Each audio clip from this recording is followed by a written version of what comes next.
নমস্কার বন্ধুরা, সুপ্রিয়া কিচেনে আবার আপনাদের সবাইকে স্বাগত জানাই।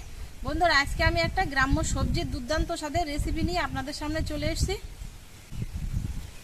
তো প্লিজ বন্ধুরা, আপনারা ভিডিওটা না কেটে প্রথমের থেকে শেষ পর্যন্ত দেখবেন। আমার সঙ্গে থেকে আশা করছি আপনাদের ভালো লাগবে।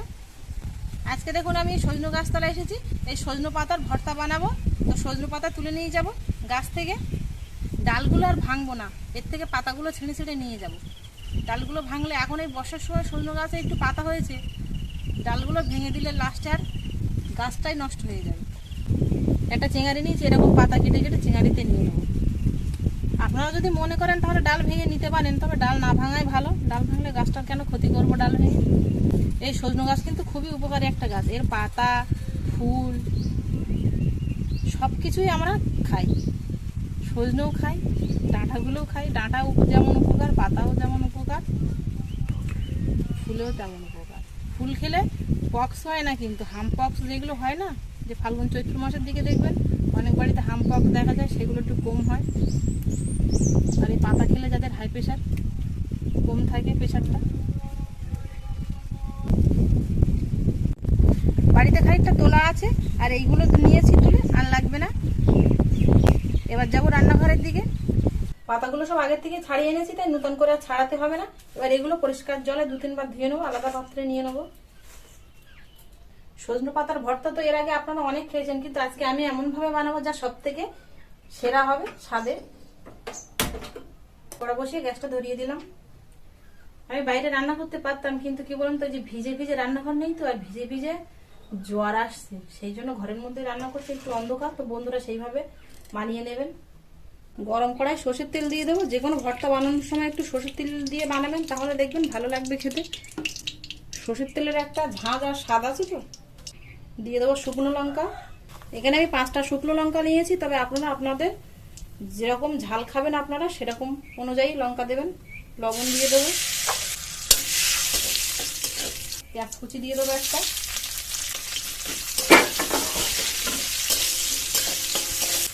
রসুন 8 কোয়া নিয়েছি আমি। আর দিয়ে দেবো এখানে নারকেল কুচি করে রেখেছি, দেখুন ঠিক এরকম করে কালো স্পটটা ফেলে দিয়ে দিয়ে দেবো। আর দিয়ে দেবো চীনাবাদাম। চীনাবাদামটা একটু হালকা ভেজে খোসাটা ছাড়িয়ে নিয়েছি, তবে আপনারা কিন্তু কাঁচা বাদামও দিতে পারেন খোসা সমেত। সব কিছু দিয়ে খানিকক্ষণ ভেজে নেব।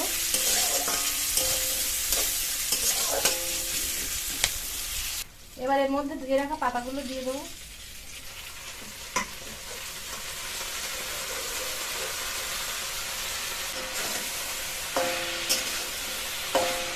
দেখাচ্ছে অনেকটা পাতা, কিন্তু জোরে কিন্তু কমে যাবে।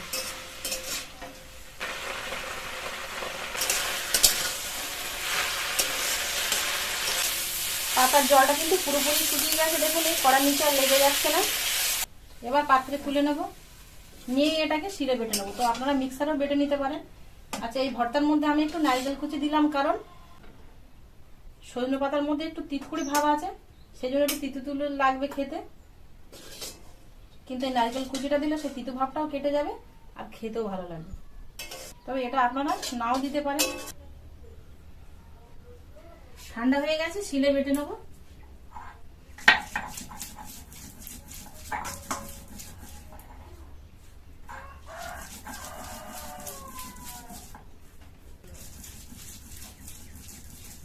সবগুলো বেটে নিয়েছি। তো আপনারা যদি মনে করেন এই অবস্থাতেই খাওয়া যাবে, তাহলেও খাওয়া যাবে। আর যদি মনে করেন জানা আরেকটু তেলের উপর দেবেন, তো দিতে পারেন। তো আমি একটু আর তেলের উপর দেবো আরেকবার। কড়াটা ধুয়ে আবার বসিয়ে দিয়েছি। অল্প পরিমাণে সরষের তেল দেবো। গরম তেলে গোটা মৌরি দিয়ে দেবো, তবে এখানে আপনারা মৌরির পরিবর্তে গোটা জিরেও দিতে পারেন। মৌরির কালারটা হালকা একটু লাল হয়ে এসছে। এবার এর মধ্যে বেটে রাখা পাতাটা দিয়ে দেবো।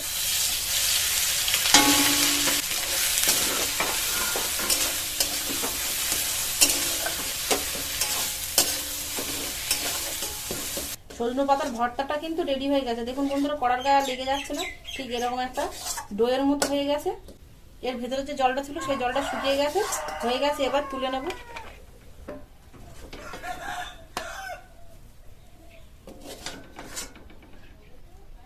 প্লেটটা একটু পাতা দিয়ে সাজিয়ে নিয়েছি। এর উপরে আমি আরো কিছু উপকরণ দিয়ে সাজিয়ে নেব। পাতা দিয়ে সাজিয়ে নিয়েছি, উপরে একটা পেঁয়াজ দিয়ে দেবো। আর দিয়ে দেবো একটা শুকনো লঙ্কা। তো বন্ধুরা দেখুন দেখতে কতটা সুন্দর লাগছে। বন্ধুরা আপনারা তো এই সজনে পাতার ভর্তা অনেক রকম ভাবে খেয়েছেন, কিন্তু আমার মতো এইভাবে যদি না খেয়ে থাকেন অবশ্যই একবার খেয়ে দেখবেন। খাওয়ার পরে যদি ভালো লাগে তাহলে প্লিজ প্লিজ বন্ধুরা চ্যানেলটিকে সাবস্ক্রাইব করবেন আর লাইক করবেন, আর অবশ্যই করে কমেন্ট করবেন, আর আপনাদের আত্মীয় স্বজনদের কাছে প্রচুর প্রচুর শেয়ার করবেন। আর আমার পরবর্তী ভিডিও সবার প্রথমে দেখতে চাইলে পাশে থাকা বেল আইকনটি ক্লিক করে দেবেন। এতক্ষণ আমার সঙ্গে থাকার জন্য আপনাদের অনেক অনেক ধন্যবাদ। আবার দেখা হচ্ছে আপনাদের সাথে পরে নতুন কোনো রেসিপিতে। ততক্ষণ আপনারা সবাই ভালো থাকবেন আর সুস্থ থাকবেন।